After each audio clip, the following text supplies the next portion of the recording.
Welcome to the Altered Call podcast. Today we move beyond self and begin our exploration of stewarding your family. My name is Pillischafske.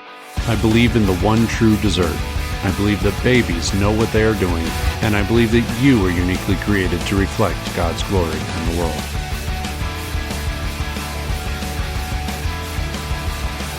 Recapping the framework. As Christians, we are meant to bring glory to God generally through our purpose and specifically through our various callings.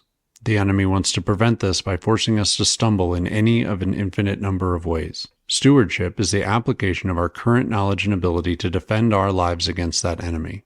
The Discipleship Path is an optional framework that you can use to build and maintain standards that relate to self, family, vocation, and church. This is meant to create a baseline of stewardship from which we can explore specific callings of God. We will start by establishing minimum standards strong enough to ensure that we are being faithful and on which we can build our desired lives. We will maintain these standards until we are given a specific calling of God, which we will prioritize accordingly. We are finally ready to move to the family umbrella of the Discipleship Path framework. Under this umbrella, we will discuss your relationship with your wife, your relationship with your kids, and creating a stable environment. Like we did with the self category, I would like to start by giving some overarching ideas that I think apply to the category as a whole, and then we will dive into establishing specific minimum standards in future episodes. I want to start today by discussing a spirit of generosity and feedback loops. For today's purposes, I'm going to define a spirit of generosity as a willingness to extend the most generous possible interpretation to others' actions. While this concept can be applied to all human interactions, I want to specifically address how this relates to familial communication. Due to the high frequency of interactions among your family, a lack of generosity in the home can lead to spiraling distrust and put incredible strain on the relationships that you hold most dear. Going back to the mind episode, we discussed getting out of other people's heads. Don't try to assume people's motives based on their actions, and don't try to predict how they are going to actualize those motives in the future. Applying a generous spirit takes us one step further by assuming that their motives were as reasonable as possible.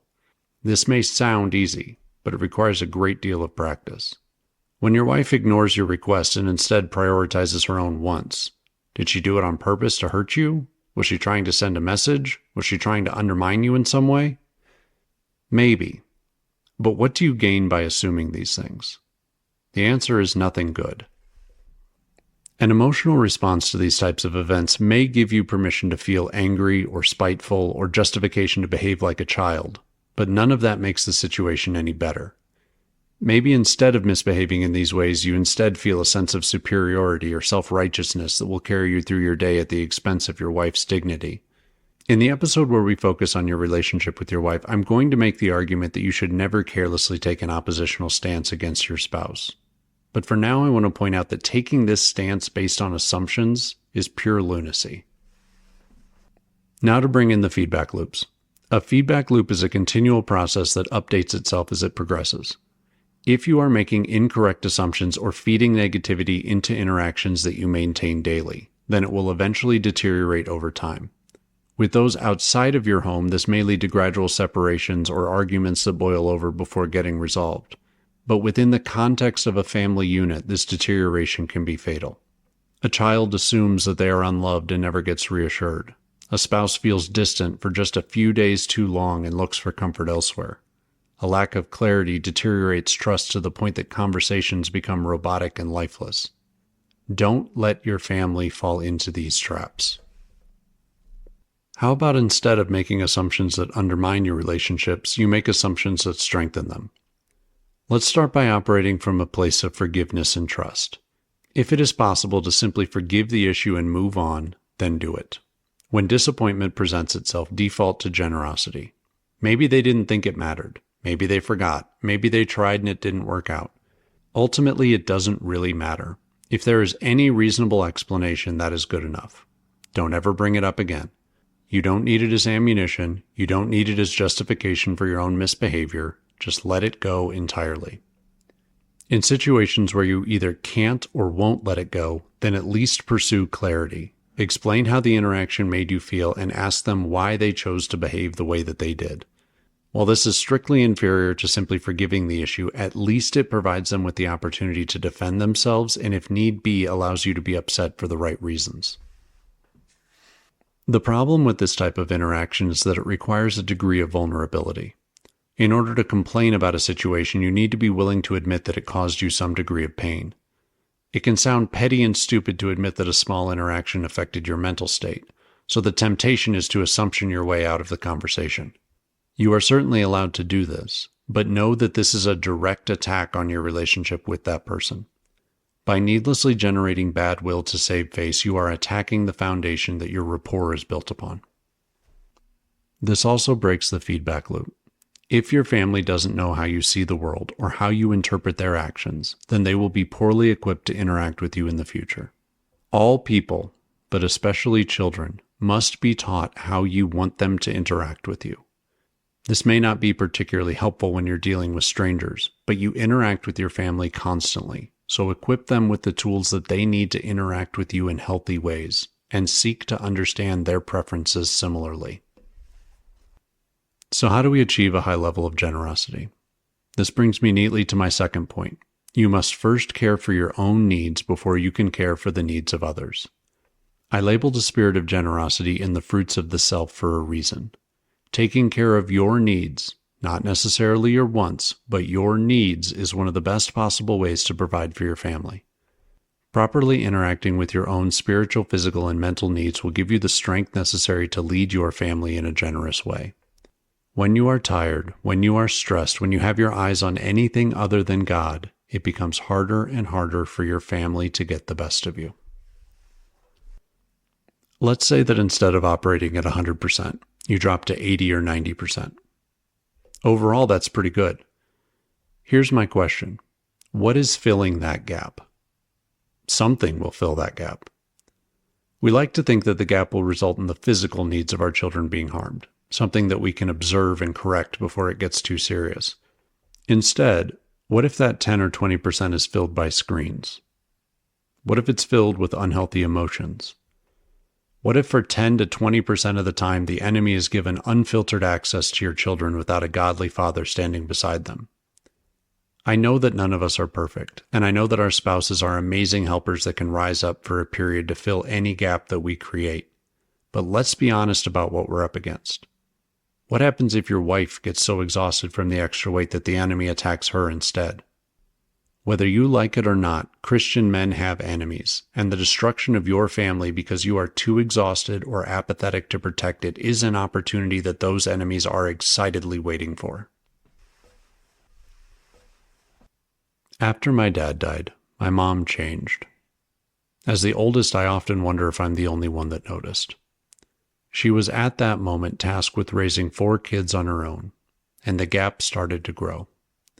What she was able to accomplish by worldly standards is nothing short of amazing, and I often say that if I were in the same circumstances that I couldn't possibly have achieved what she was able to do.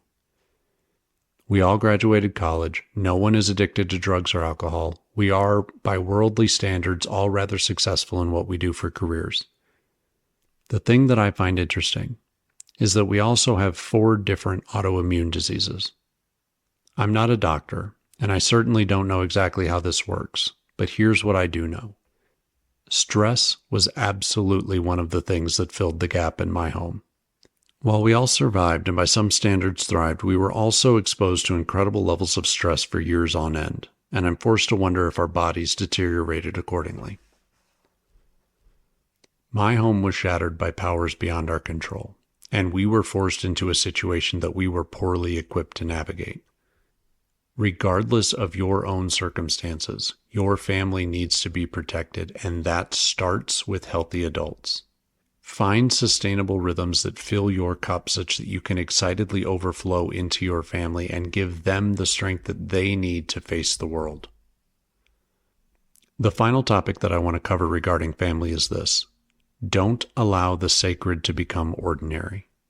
Your wife, your kids, your home, and your work are some of the biggest blessings that you will be given in your life. These are the things that you will consider on your deathbed. These things should not be casually replaced, and you should guard your heart against allowing your affections towards them to decay over time.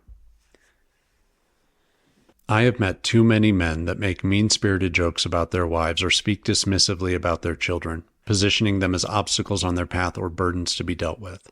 We've talked a lot about stewarding the blessings that we've been given on a personal level, but now we are going to transition to stewarding things outside of us. When it comes to your immediate family, anything that you say or do to undermine them is a direct attack on yourself. Beyond the skills, talents, and opportunities that God has entrusted to you, He has given you the opportunity to shepherd some of His most beloved creations. Treating them carelessly is to spit in the face of the God that formed them in both His and your image. It is one thing for God to grant you the opportunity to co-author your own story, but now He is giving you a pivotal role in the story of those under your umbrella. The God of the universe has said, "I trust you with these people. Lead them well." So how do we go from excited on our wedding day or awe-inspired at the birth of our children to treating them like burdens? I think that this comes down to exposure. You have looked at your wife thousands of times. The things about her that used to excite you and demand your entire attention have been explored to the point of monotony.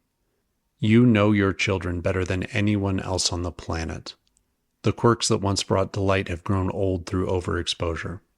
The house where you live provides the same stable backdrop to your daily story. Your to-do list bears witness to its endless imperfections and need for attention. Your work has provided the same stable paycheck for years with little excitement or variability to be had. I know for a fact that this isn't the case for all of you, and I hope that you never get to this place. But left untended, our minds can be tempted to devalue the ordinary, and nothing in your life is exposed to this threat as your family. The enemy loves this trick because of its simplicity, but simple tricks have simple solutions. Yes, you are exposed to your family every day, but if we turn this trick around, here's what happens. Instead of perceiving them as a burden of monotony, view them as a daily reminder of the incredible opportunity that has been directly bestowed upon you by your Creator. You weren't enough for Him. He demanded that you be given more influence and more responsibility to build His kingdom. Yes, you have looked at your wife thousands of times, and every time is an opportunity to thank your Creator for giving you a willing and capable partner. Yes, you know your children better than anyone else on the planet. This allows you to be the primary influence on their life, setting them on the right path moving forward.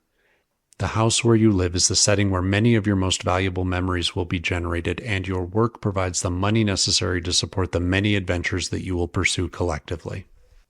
Now, maybe your life isn't perfect. Great, let's start fixing it up. But if you aren't able to appreciate the amazing gifts that make themselves known to you daily, then how can you possibly be trusted to steward anything else? We've taken the time to explore the self. Let's start exploring the family. Thank you so much for listening to this episode of the Altered Call podcast. Before you go, I want to make you aware of our new YouTube page. There I will post a weekly update where I discuss the most recent episode of the podcast in more detail and tease information that is coming in future episodes. Feel free to like and subscribe here, there, and everywhere if you are finding value exploring these ideas. You can reach me by email using alex@alteredcall.com, or you can visit the website for additional information.